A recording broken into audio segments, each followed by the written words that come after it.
Halo, apa kabar? Di sini kita akan bongkar tuntas nih soal gimana caranya bikin presentasi pelatihan yang benar-benar persuasif.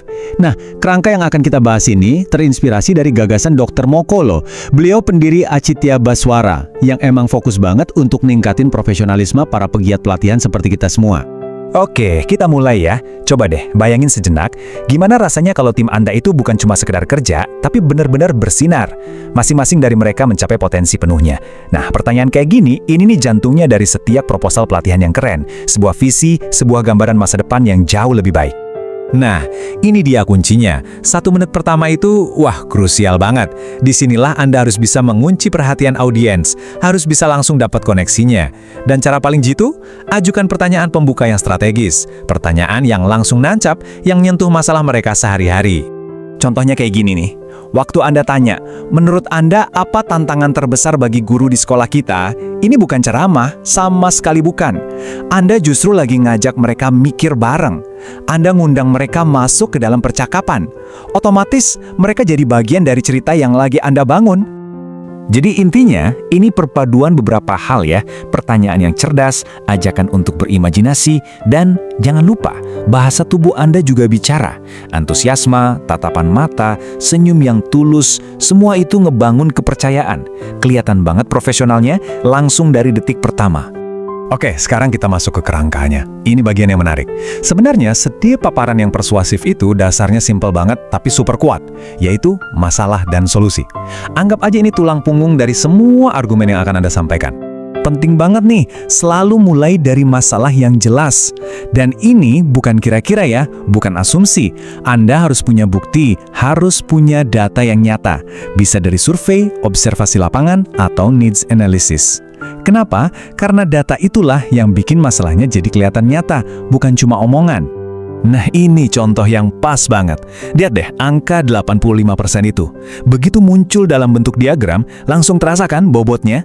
Masalah yang tadinya mungkin cuma obrolan biasa, tiba-tiba jadi, wow, ini serius, ini mendesak, susah banget buat diabaikan. Nah, ini dia inti ceritanya. Gampangannya, ini kayak gambar sebelum dan sesudah. Di sebelah kiri, kita lihat masalahnya, kelas yang mungkin agak kacau. Di sebelah kanan, itu solusinya, kelas yang hidup, yang semua siswanya terlibat. Pelatihan Anda, itulah jembatannya.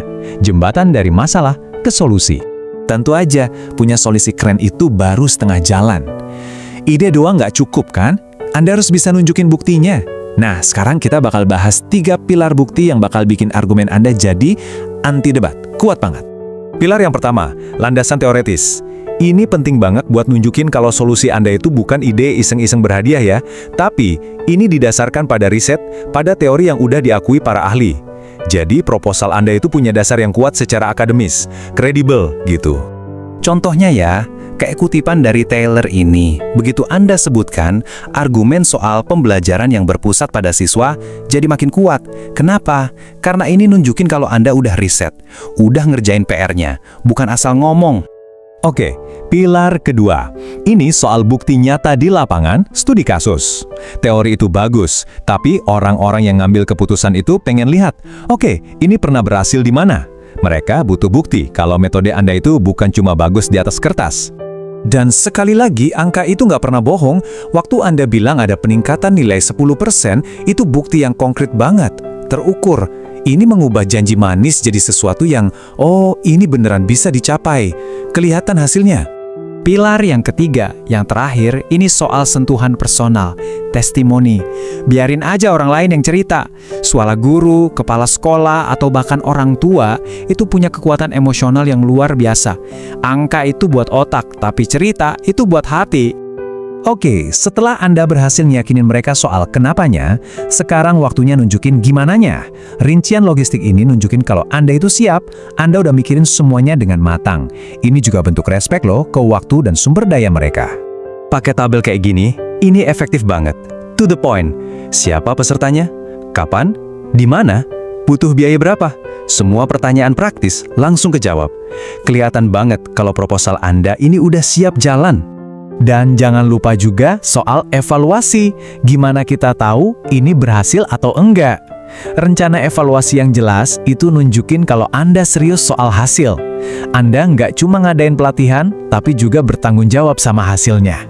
Nah, kita sampai di bagian terakhir, tapi ini penentunya. Anda bisa punya materi paling brilian sedunia, tapi kalau cara nyampainya lemes, ya pesannya nggak akan ngena. Cara Anda presentasi itulah yang jadi pembeda antara proposal yang bagus sama proposal yang disetujui. Anggap ini checklist terakhir sebelum maju ya.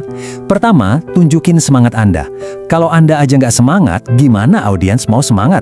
Kedua, tatap mata mereka, bukan layar. Slide itu cuma contekan visual, bukan skrip buat dibaca. Dan yang paling penting, latihan, latihan, latihan. Sampai Anda pede dan nyaman bawainnya. Jadi, setelah kita bedah semua kerangka ini, pertanyaan terakhirnya bukan buat saya, tapi buat Anda. Sekarang, dengan semua senjata ini, ide hebat apa yang siap Anda bawa ke depan? Apa yang akan Anda wujudkan? Ingat ya, setiap presentasi itu adalah panggung Anda. Kesempatan untuk nunjukin keahlian dan semangat Anda. Jadi, terus jaga profesionalitas dalam setiap pelatihan yang Anda bawakan.